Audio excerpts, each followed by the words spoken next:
नमस्ते दोस्तों, स्वागत है आपका प्रॉपर्टी एक्सपर्ट्स पे, जहां पर हम आपको प्रॉपर्टी से रिलेटेड हर एक इंफॉर्मेशन पहुंचाते हैं। तो लाखों करोड़ों रुपए की प्रॉपर्टी खरीदने से पहले हमारे वीडियोस को जरूर देखें ताकि आप किसी भी प्रकार के फ्रॉड या फिर स्कैम से बच पाए। आज का जो हमारा टॉपिक है वो है hidden charges before buying any kind of a property. देखिए, बहुत सारे लोगों को फ्लैट खरीदना होता है, लेकिन फ्लैट खरीदते समय वो लोग बहुत सारी चीज़ों को नज़रअंदाज कर देते हैं और उसके चलते आपको आखिर में कुछ अमाउंट का पैसा ज़्यादा देना पड़ता है। ये बात आपको अंत में पता चलता है क्योंकि बहुत सारे जो हिडन चार्जेस हैं बिल्डर की तरफ से, वो आपको शुरुआती दौर में पता नहीं चलता। जो एडवर्टाइजमेंट हम देखते हैं जैसे 30 लाख का फ्लैट, 40 लाख का फ्लैट, 50 लाख का फ्लैट इत्यादि, उसमें एक आपको एडिशनल चार्जेस के बारे में बताया नहीं जाता। तो इसीलिए जो भी एक्स्ट्रा चार्जेस रहती है, जो भी एग्रीमेंट का वैल्यू रहता है या फिर आपके फ्लैट का कॉस्ट है, उसके ऊपर आपको कितने चार्जेस और देने होते हैं, उसकी पूरी जानकारी हम लोग इस वीडियो में देखने वाले हैं। तो ये बात आपको बेहतर तरीके से समझाने के लिए मैंने यहाँ पर 3 उदाहरणों का उपयोग किया हुआ है। सबसे पहला 30 लाख का 1 BHK फ्लैट, दूसरा 45 लाख का 2 BHK फ्लैट और तीसरा 60 लाख का 3 BHK फ्लैट। सबसे पहले जो चार्ज लगता है वो है स्टैम्प चार्ज, जो कि है 5%।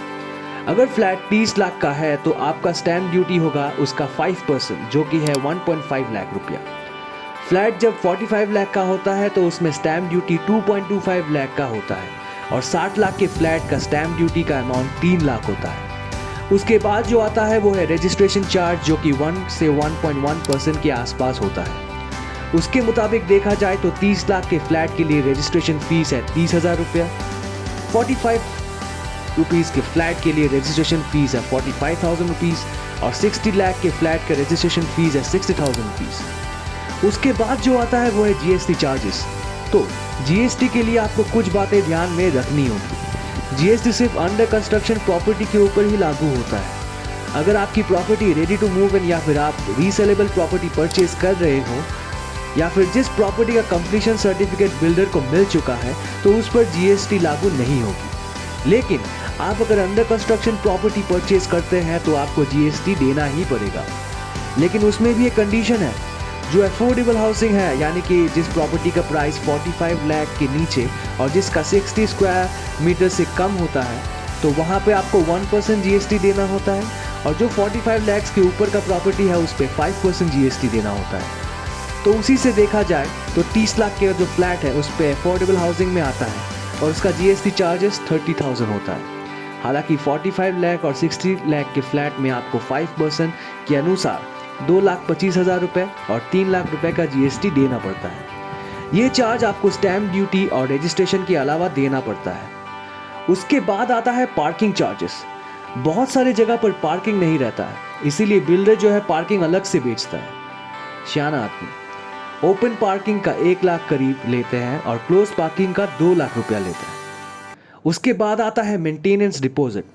जो बिल्डर्स है वो यूजुअली 2 साल के मेंटेनेंस लेते हैं और जो मेंटेनेंस है वो आपके फैसिलिटीज़ के हिसाब से तय किया जाता है। एक अच्छी सोसाइटी का मेंटेनेंस 2,500 पर मंथ लगता है और 2 साल का कंसिडर करें तो 60,000 रुपीज़ लगता है।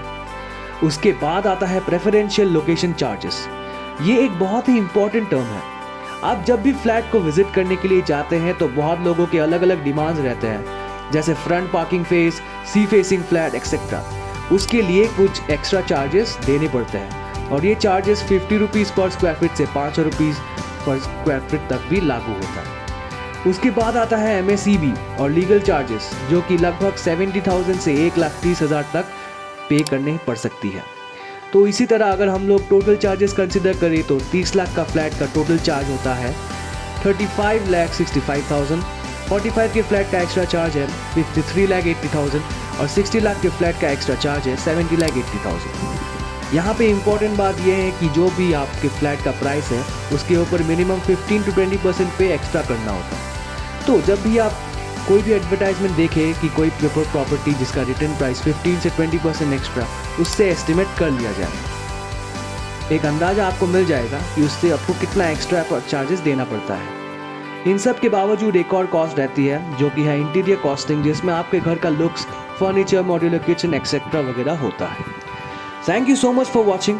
Do watch all our videos to know each and everything about property. Thank you.